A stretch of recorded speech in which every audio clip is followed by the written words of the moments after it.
करोड़ों किसानों की आवाज को उन्होंने जो बुलंदी दी, सचमुच चौधरी साहब का सम्मान देश के कोटि कोटि अन्नदाता किसानों का सम्मान है। और चौधरी साहब की स्मृतियों को यह एक नमन भी है, विनम्र श्रद्धांजलि भी है। चौधरी साहब का आंकलन, उन्होंने जो सुधार के कार्य प्रदेश में मुख्यमंत्री के रूप में और देश में प्रधानमंत्री के रूप में जो किए थे, वो अविस्मरणीय है। राजस्व में आज जो कुछ सुधार हमें देखने को मिलता है, वह चौधरी साहब की देन है। एक गरीब को उसका अधिकार मिल पा रहा है, चौधरी साहब की। राजस्व में आज जो कुछ सुधार हमें देखने को मिलता है, वह चौधरी साहब की देन है। एक गरीब को उसका अधिकार मिल पा रहा है, चौधरी साहब की देन है। किसानों की आवाज को हर मंच पर तवज्जो दी जा रही है, और 2014 के बाद प्रधानमंत्री मोदी जी के आने के बाद किसान सरकार के एजेंडे का हिस्सा बन सकता है, यह भी चौधरी साहब की देन है।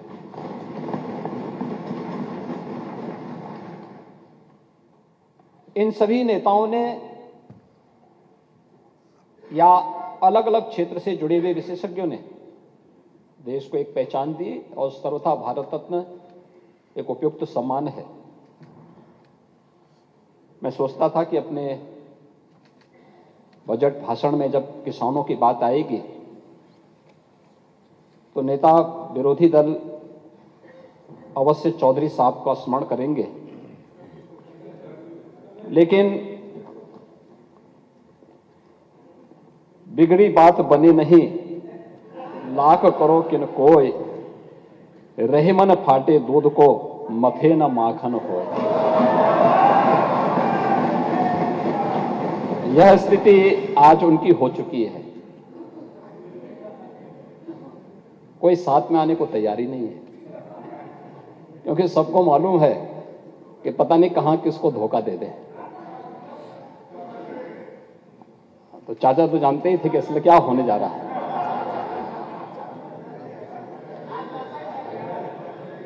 और इसलिए भाई पार्टी नहीं, हम लोग तो सम्मान देते हैं, हम सम्मान देते हैं, लेकिन कम से कम इन चीजों का उल्लेख करना चाहिए था।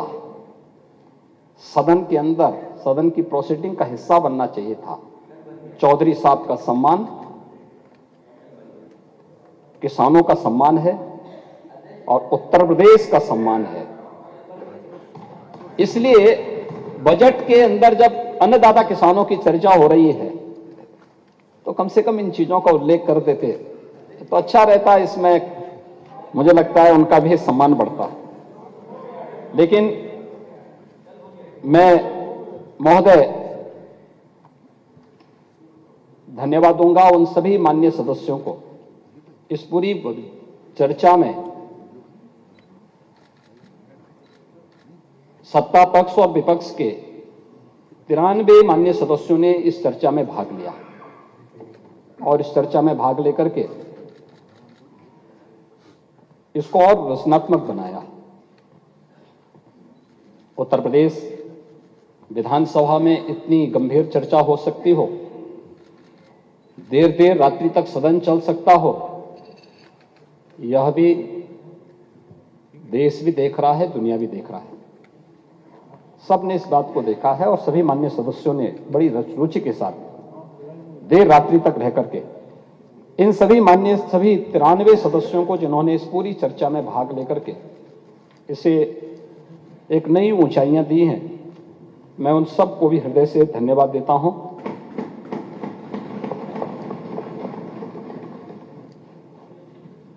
महोदय, जब 2017 में हमने अपना पहला बजट, उस समय प्रस्तुत किया था, तब भी हम लोगों ने इस बात को कहा था कि हमारा ये बजट मर्यादा पुरुषोत्तम प्रभु श्री राम को साक्षी मान करके हम लोग इसे प्रस्तुत कर रहे हैं। और ये हमारा सौभाग्य है कि जब आज हम लोग, मेरी सरकार ने अपना 8वां बजट प्रस्तुत किया है, तब अयोध्या में प्रभु रामलला का भव्य, दिव्य और नव्य मंदिर बन करके आज प्राण प्रतिष्ठा का कार्यक्रम भी बड़ी धूमधाम के साथ संपन्न हो चुका है। रामलला वहां विराजमान हो चुके हैं और इसलिए बजट भी प्रभु राम के श्री चरणों में समर्पित है, क्योंकि लोक मंगल का ये बजट है, इसलिए प्रभु राम लोक मंगल के प्रतीक हैं। ये बजट भी उनके श्री चरणों में समर्पित है। महोदय, अमृत काल के इस पहले बजट में राम राज्य की उन अवधारणाओं को साकार करने का पूरा प्रयास हुआ है। देश की सबसे बड़ी आबादी के राज्य में आर्थिक विकास की गति को तीव्र करने की दिशा से एक सर्वस्पर्शी, सर्वसमावेशी और लोक मंगल के साथ साथ उत्तर प्रदेश को समृद्धि की एक नई ऊंचाइयों तक पहुंचाने के लिए एक बेहतर रोड मैप के साथ इस बजट को इस सदन के सम्मुख प्रस्तुत किया गया है। बजट में अंत्योदय से एक विकसित अर्थव्यवस्था तक, इंफ्रास्ट्रक्चर से ईज ऑफ लिविंग तक, ईज ऑफ डूइंग बिजनेस से इन्वेस्टमेंट के ड्रीम डेस्टिनेशन तक, कृषि और किसान से लेकर के गरीब कल्याण तक, आस्था से लेकर अर्थव्यवस्था तक, शिक्षा और स्वास्थ्य से स्वस्थ और स्वावलंबन की ओर, संस्कृति से समृद्धि की ओर और महिला सशक्तिकरण के संकल्प को समावित करते हुए एक विकसित उत्तर प्रदेश के रूप में प्रस्तुत करने का एक बेहतर रोड मैप और उत्तर प्रदेश को उस मार्ग पर ले जाने के एक संकल्प के साथ ये बजट इस माननीय सदन में प्रस्तुत किया गया है। हो सकता है नेता विरोधी दल को बजट के आकार को लेकर के आपत्ति हो, क्योंकि पहली बार उत्तर प्रदेश का बजट देश का किसी भी राज्य की तुलना में सबसे बड़ा बजट है। 7,36,000 करोड़ रुपए से अधिक का बजट है। ऐतिहासिक वर्ष का एक ऐतिहासिक बजट भी है। अगर हम लोग 2012-13 की तुलना में देखेंगे तो 3 गुना से अधिक है। 2016-17 की तुलना में देखेंगे तो उनका उस वर्ष का चुनावी बजट था, उस सब के बावजूद उससे भी दोगुना बजट है। गत वर्ष की तुलना से देखेंगे तो लगभग 7% वृद्धि के साथ ये बजट इस माननीय सदन में प्रस्तुत हुआ है। महोदय, बजट में जो इसका आकार बड़ा है वो केवल व्यय की दृष्टि से नहीं है, वह 25 करोड़ जनता की आकांक्षाओं के अनुरूप लोक कल्याण के लिए, अंतिम पायदान पर बैठे हुए व्यक्ति के विकास के लिए, उत्तर प्रदेश के इंफ्रास्ट्रक्चर के लिए, शिक्षा, स्वास्थ्य और टेक्नोलॉजी को कैसे हम स्ट्रेंथन कर सकें, इस दिशा से आम जन के जीवन स्तर को उठाने के लिए और उत्तर प्रदेश जैसे राज्य में प्रति व्यक्ति आय को नेशनल एवरेज के बराबर ले जाने के एक संकल्प के साथ में हम लोगों ने यह बजट प्रस्तुत किया है। महोदय, उत्तर प्रदेश की जीडीपी की बात यहां पर हो रही है। अगर 16-17 की तुलना में आप देखेंगे तो पिछले 7 वर्ष, लगभग 7 वर्ष के दौरान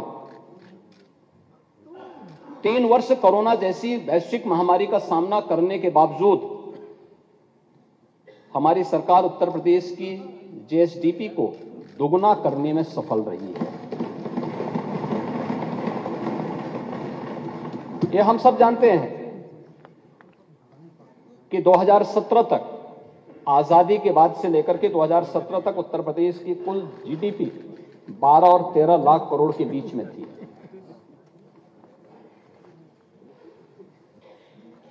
यानी 70 वर्ष लगे जितना उत्तर प्रदेश की इकोनॉमी को पहुंचने में, कोरोना जैसी महामारी का सफलतापूर्वक सामना करने के बावजूद मात्र 7 वर्ष में उससे दोगुना करने में हमने उत्तर प्रदेश की जीडीपी को दोगुना करने में सफलता प्राप्त की।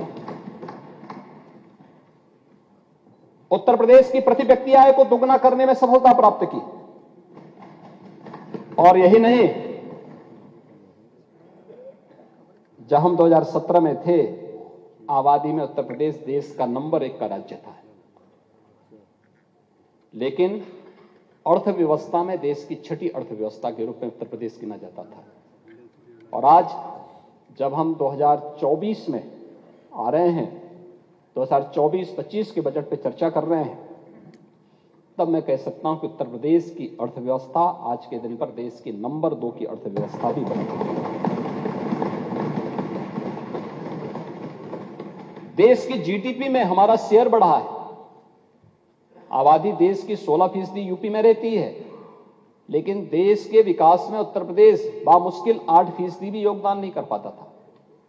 और आज मैं कह सकता हूं उत्तर प्रदेश 9% से 9.2% भारत की अर्थव्यवस्था में उत्तर प्रदेश योगदान कर रहा है। और हमारा प्रयास होना चाहिए कि हम इस वर्ष इसे बढ़ा के 10% तक पहुंचाएं और अगले 5 वर्ष में से अपनी आबादी के बराबर तो हम कम से कम भारत की अर्थव्यवस्था में योगदान दे सकें।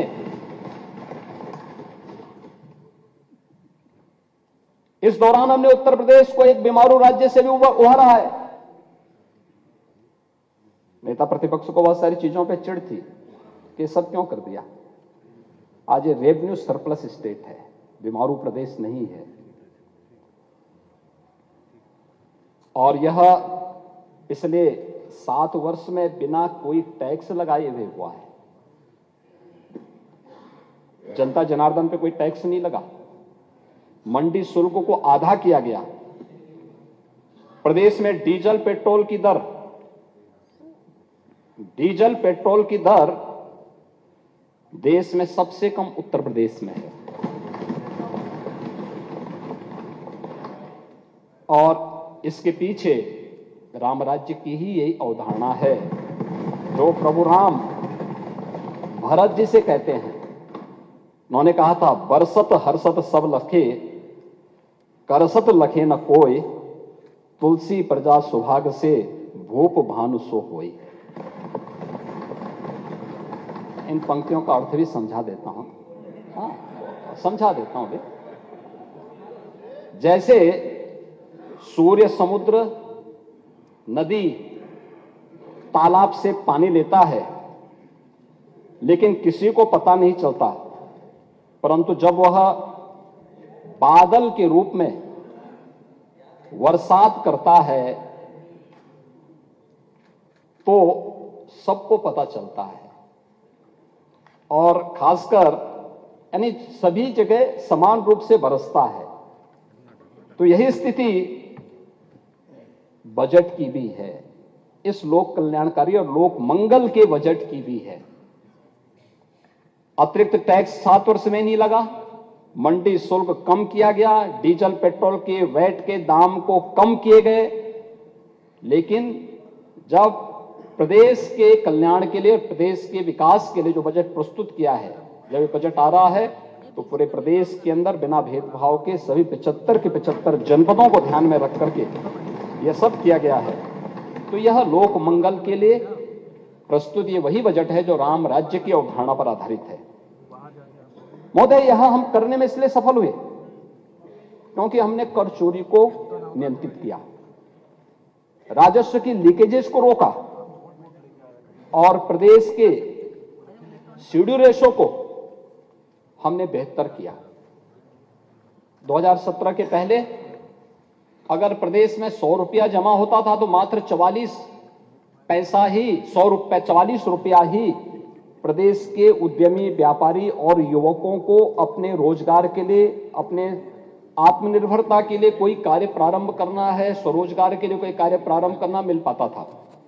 आज पिछले 7 वर्ष में जो प्रयास प्रारंभ हुए, आज उसका परिणाम है कि हम इसको 57-58% तक पहुंचाने में सफल हुए हैं। यह एक बेहतर अर्थव्यवस्था की ओर हम सबका ध्यान आकर्षित करता है। डिजिटल लेन देन ने प्रदेश के अंदर एक बेहतर प्रतिस्पर्धा को जन्म दिया है और पिछले 5 वर्ष में इसकी रफ्तार हम दुगना करने में सफल हुए हैं। प्रदेश में डिजिटल लेन देन में आज ये देश के अंदर नंबर 1 है। जब मैं उत्तर प्रदेश को नंबर 1 लाने की बात करता हूं तो नेता विरोधी दल को इसमें परेशानी होती है कि उत्तर प्रदेश नंबर 1 क्यों हो गया। इस साल ये संख्या बढ़कर के 1174 करोड़ 32 लाख हो गई है, यानी आधे से अधिक लेन देन आज प्रदेश में यूपीआई के माध्यम से हो रहा है। डिजिटल बैंकिंग का आसान पहुंच आज गांवों में इंटरनेट के माध्यम से, वित्तीय जागरूकता के माध्यम से बन चुका है और डीबीटी के माध्यम से भी प्रदेश ने न केवल कोरोना कालखंड में बेहतर सफलता प्राप्त की थी, आज भी सफलतापूर्वक हर लाभार्थी तक पैसा सीधे पहुंच रहा है। महोदय, डीबीटी के माध्यम से आज 11 विभागों के द्वारा प्रदेश में जिन सेवाओं को पहुंचाया गया है उसमें हम लोग 62 करोड़ से अधिक ट्रांजैक्शन के माध्यम से 70,000 करोड़ रुपए डीबीटी के माध्यम से प्रदेश की गरीब जनता तक पहुंचाने में हमें सफलता प्राप्त हुई है। और जहां तक प्रदेश के अंदर बैंकिंग सेवाओं का प्रश्न है तो हम सब जानते हैं कि अर्थव्यवस्था की बैकबोन होती है बैंकिंग सेवा। ये निवेश के लिए ऋण और बुनियादी ढांचा प्रदान करने के लिए एक स्पीड का काम करती है। इस दिशा से आज उत्तर प्रदेश एक अग्रणी राज्य बन चुका है। प्रदेश ने बैंकिंग व्यवसाय 16-17 में जो लगभग 12 से 13 लाख करोड़ के आसपास था, आज वो बढ़कर के लगभग 26 लाख करोड़ हो चुका है। प्रदेश में 19,705 बैंक की शाखाएं हैं, लेकिन 2,28,000 से अधिक बैंकिंग कॉरेस्पॉन्डेंट और बैंकिंग कॉरेस्पॉन्डेंट सखी प्रदेश के अंदर आज इस रूप में बेहतर सेवाएं हर गांव में और हर कस्बे में उपलब्ध करवाने का कार्य कर रहा है। और यही नहीं, आरबीआई के बुलेटिन भी आज इस बात को प्रदर्शित करते हैं कि बैंक और वित्तीय संस्थाओं से प्रोजेक्ट फाइनेंसिंग के लिए फंड आकर्षित करने में 16% से अधिक जो इन्वेस्टमेंट की हिस्सेदारी है वह आज उत्तर प्रदेश है, जो देश के अंदर शीर्ष स्थान पर है। ये इस नए उत्तर प्रदेश की स्थिति है, जिस उत्तर प्रदेश के वर्तमान प्रगति पर हमारे कुछ मित्रों को आपत्ति है। प्रधानमंत्री जनधन योजना में 9 करोड़ खातों के साथ उत्तर प्रदेश देश में नंबर 1 पर है और इनमें से आधे खाते महिलाओं के। पीएम स्वनिधि योजना में 17 लाख से अधिक रेहड़ी पटरी व्यवसायी लाभान्वित हो रहे हैं, जो देश में नंबर 1 पर है।